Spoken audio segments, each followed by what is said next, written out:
দিচ্ছেন কিনা আপনাদের মূল্যায়নে, কারণ আপনি বলছেন যে আমরা খুবই ডিফিকাল্ট একটা গ্রুপে পড়েছি। আমার মনে হয় বাংলাদেশ সবচেয়ে সহজ গ্রুপে পড়েছে। অন্যান্য গ্রুপে পড়লে হয় ইন্ডিয়া পাকিস্তান, অস্ট্রেলিয়া ইংল্যান্ড, তারপরে না হলে হচ্ছে নিউজিল্যান্ড আপনার সঙ্গে ওয়েস্ট ইন্ডিজ তাদের সঙ্গে পড়বে। এই উইকেটে যদি ওদের সাথে খেলতাম খারাপ হতো না, আমি তো তাই চাচ্ছি।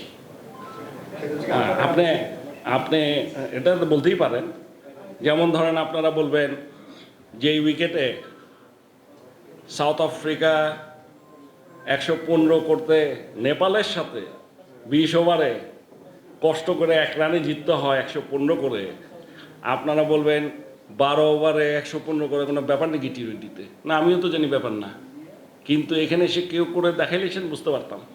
আমার যে প্রশ্নটা ছিল সেটা হচ্ছে গিয়ে, এটা তো গ্রুপিং এর কথাটা বললেন। না না, গ্রুপ না, আমি বলছি আমাদের কাছে মনে হয়েছে যে এই দুইটা দল ভেরি স্ট্রং। ওটা ওভারঅল পাকিস্তান। না না, আমি অন্য গ্রুপ না, আমি বলছি পাকিস্তান ইস্যু না, আমার গ্রুপের কথা যদি আসেন আপনি, আমাদের গ্রুপে definitely Sri Lanka is a very strong টি-20 প্লেয়ার, আমাদের চেয়ে ভালো অবস্থানে আছে, এটা আমি জানি, মানে এটা আমার ধারণা। অ্যান্ড ডেফিনেটলি সাউথ আফ্রিকা আমাদের চেয়ে উপরে।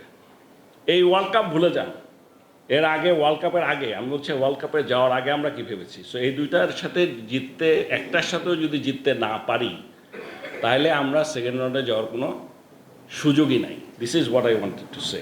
এবং যেহেতু আমাদের এতগুলো নতুন ছেলে যাচ্ছে, it is risky.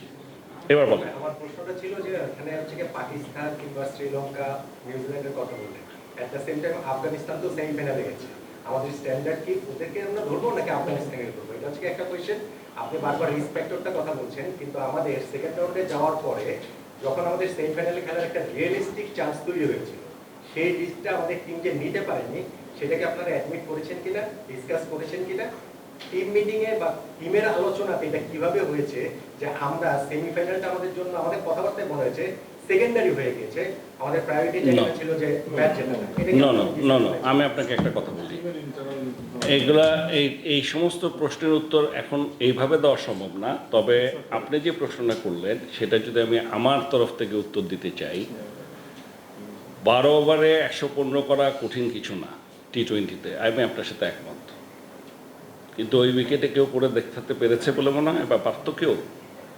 Think about Australia, আফগানিস্তানের সাথে তো খেললো তো অস্ট্রেলিয়া ওই মাঠে, কি করেছে, কত করেছে একটু দেখেন। আমি বলছি যে একতরফা বললে তো হবে না। সো কন্ডিশনটা ওই রকম ছিল কিনা এটাও তো দেখতে হবে। কন্ডিশন ওয়াজ নট সুইটেবল আমাকে যদি জিজ্ঞেস করেন। হ্যাঁ, 12 ওভারে 115 করা কোনো ব্যাপারই না টি-20-তে, কিন্তু ওই কন্ডিশনটা আমার কাছে মনে হয়েছে ওটা হয়তো ছিল না, বাট ওরা চেষ্টা করেছে। এখন সমস্যাটা হইল কোথায়? যেমন আমি একটা উত্তর দিতে পারছি না এখন। আমি শুনেছি আমাদের ক্যাপ্টেন বলেছে যে 3 উইকেট পড়ার পর আমরা চেষ্টা করিনি, এইটা আবার অ্যাকসেপ্টেবল না। এইটা যদি বলেন অ্যাকসেপ্টেবল না, কিন্তু আমি আবার যখন খেলা দেখছি, খেলা দেখে কিন্তু মনে হয় নাই। আমি তো দেখলাম 5 উইকেট যতক্ষণ পর্যন্ত তৌহিদ হৃদয় ছিল ও ঠিকই মেরেই খেলছে। আচ্ছা, তারপরে যদি আপনি আসেন, তারপরেও মাহমুদুল্লাহ রিয়াদ, রিশাদ, রশিদ খানের লাস্ট ওভারে গিয়ে 6 মারতে গিয়ে দুজনে আউট হয়ে আসছে। আপনি লুক এট দ্য শটস, তো কোথায় ডিফেন্সিভ খেললো? ওরা পড়ে যাওয়ার পরে সেন গিয়ে দেখলাম আমি তখন কোনো রকম খেলছে। জি বলেন।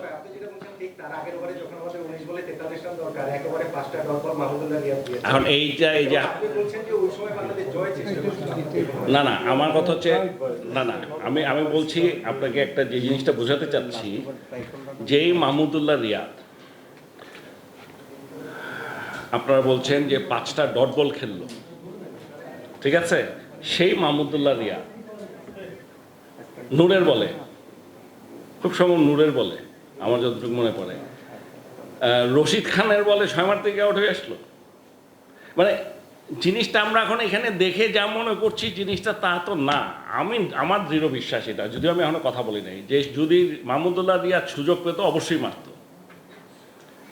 এটা হলো আমার ধারণা, কারণ আমার কাছে মনে হয়েছে যদি সুযোগ পেত মারত, আমার ধারণা। হয়তো ওইখানটায় ওর কাছে মানে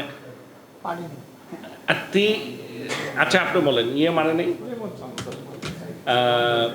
তৌহিদ হৃদয় কি মনে হয়েছে যে ডিফেন্সিভ খেলছে, ও তো ওর উইকেটটা যখন গেলো ওটা 5 উইকেট কিন্তু। So, আমি বলছি সবাই যে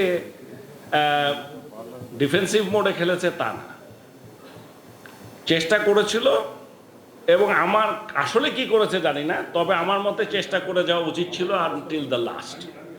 মানে এইটা চেষ্টা করা উচিত ছিল আনটিল দ্য লাস্ট, যে আমরা 12 ওভারেই জিতবো। এইটা যদি বলেন এটা আমি একমত। বাবু, তবে আপনি কন্ডিশনের কথা বলেন, ঠিক আছে, সব দলই স্ট্রাগল করেছে, বাট এই কন্ডিশনটা কি কম্পারেটিভলি আমাদের একটু ফেভার করার কথা কিনা আপনার কি? একেবারে ঠিক কথা বলছেন। যদি ওই সব দল হইতো, আপনি ধরেন বড় বড় অনেক দল, নাম বলবো না, ঠিক আছে, ওরা আমাদের এখানে খেললে আমার জন্য অনেক সুবিধা হইতো। আর ছোট দলের সাথে খেলতে গেলে কি হয় এটা দেখছেন তো, যে কেউ ধরা খেয়ে যেতে পারে। আচ্ছা পারভেজ, তারপর এদিক থেকে একটা, এদিক থেকে একটা। কিশোরগঞ্জের এক জনসভায় আপনি দেওয়া একটা বক্তব্য ভাইরাল হয়েছে, সেখানে আপনার বক্তব্যের একটা ট্যাগলাইন এরকম ছিল যে আমরা হেরে যেতে পারি কিন্তু লড়াই করা ছাড়া হারবো না। এক্স্যাক্টলি। হ্যাঁ, কিন্তু সুপার এইটের যে 3টা ম্যাচ, অস্ট্রেলিয়া ইন্ডিয়া ম্যাচে বাংলাদেশের জেতার কোনো ট্রেন্ডই লক্ষ্য করা যায়নি। এরপরে আফগানিস্তান ম্যাচ, এটা বিশ্বজুড়েই সমালোচনা হয়েছে। আপনার কাছে মনে হয় যে এই 3টা ম্যাচেই বাংলাদেশের পলায়ন হওয়ার মানসিকতা ছিল? কি ছিল? পলায়ন হওয়ার মানসিকতা, পালিয়ে বাঁচার মানসিকতা। কেমনে বলবো? আমার কাছে মনে হয়েছে, আমার কাছে এই যে দেখেন, এখন আপনারা যে এক একটা বলেন, অস্ট্রেলিয়া ইন্ডিয়ার সাথে যে উইকেটে খেলা হয়েছে, ওই উইকেটে it was totally different from New York and Saint Vincent. Totally different wicket. আমি তো বললাম ওই উইকেটে ওদের সাথে জেতা কঠিন। ভাই, আপনি যেটা বলছেন যে unacceptable, যদি ক্যাপ্টেন বলে একটু চিন্তা করে দেখেন আপনারা। বলেন, ক্যাপ্টেন যদি বলে থাকে unacceptable, কিন্তু ক্যাপ্টেন যদি বলেছে, তো সেই ক্ষেত্রে ঘটনাটা কি? মানে সেই ক্ষেত্রে যায় না। অবস্থাটা কি? এটাই আজকে আলাপ করি। হ্যাঁ, আমি মানে এটা তো জাতীয় ইস্যু, এবং আমি যেটা বলছি, হ্যাঁ। রাহুল ভাই, আপনি বললে হবে না টিম ইস্যু, এটা জাতীয় শোনেন, issue। এবং ব্যাপারটা হলো যে এখন- ওই সময় ধারাভাষ্যকার সাইমন ডু, তারা নিশ্চয়ই আপনার আমার চেয়ে অনেক বেশি ক্রিকেট বোঝেন, তারা পর্যন্ত অবাক হচ্ছিলেন, এটা নিয়ে প্রশ্ন করেছেন, তাদের ইন্টিগ্রিটি নিয়ে প্রশ্ন করেছেন, এবং এটা বলেছেন যে তারা কি টাকার জন্য match তারাই মানে না, বলেছে। এটা তো বেশি বলে ফেলেছিল যদি বলে থাকে। ইন্টিগ্রিটি কোশ্চেন নিয়ে বলতে পারে না, বিকজ তাদের ইন্টারেস্ট ছিল বলে তারা। আচ্ছা, অস্ট্রেলিয়া হারলো কেন? আচ্ছা বলেন তো, অস্ট্রেলিয়া হারছে অস্ট্রেলিয়া কেন? না পারলে এটা বাংলাদেশের উপর দিয়ে যাবে। দাঁড়ান, এই মাঠে It's not true. অস্ট্রেলিয়া হারলে ঠিক আছে আফগানিস্তানের সাথে, Why they should say like that? এটা বলতেই পারেন। তারা খেলে আসলো না কেন? তারা আমাদের ভূত দেখছে কেন? Why they are আমি বলি, looking at আমি us? আপনাকে না না, আমি বলছি মাও ভাই, আমি যে কথাটা প্রথম থেকে বলছি, ওর এই কথার সাথে আমি একমত নই। এটা তো আমি বলেই দিছি, এইটা কোনোভাবেই মেনে নেওয়া যায় না। Obviously না। আমি যে কথাটা দিয়ে শুরু করেছি, আপনারা এই কথাটা তো একটু, আমি কিন্তু একটা ব্যাকগ্রাউন্ড লম্বা করে আসছি সব কথায়, যে আমি তো বলছি এইটা কোনোভাবেই মেনে নেওয়া যায় না। আমি এটাও বলে শেষ করেছি, 12 ওভার পর্যন্ত উই শুড হ্যাভ ফট টু উইন। এইটা যদি বলেন ঠিক আছে। But did we fought? আমি যখন ডিফেন্স করার কথা ছিল তখন দেখছি মারতে গেছে, আর যখন মারার কথা তখন দেখছি ডিফেন্স করতে গেছে। এখন আপনি আমাকে বলেন এটা মানেটা কি? এখন আমাকে এইসব জিজ্ঞেস করে লাভ আছে? আচ্ছা বলেন, আপনারা খেলা বুঝেন না? হ্যাঁ, মানে এটা কি উত্তর দিব আমি, বলেন তো?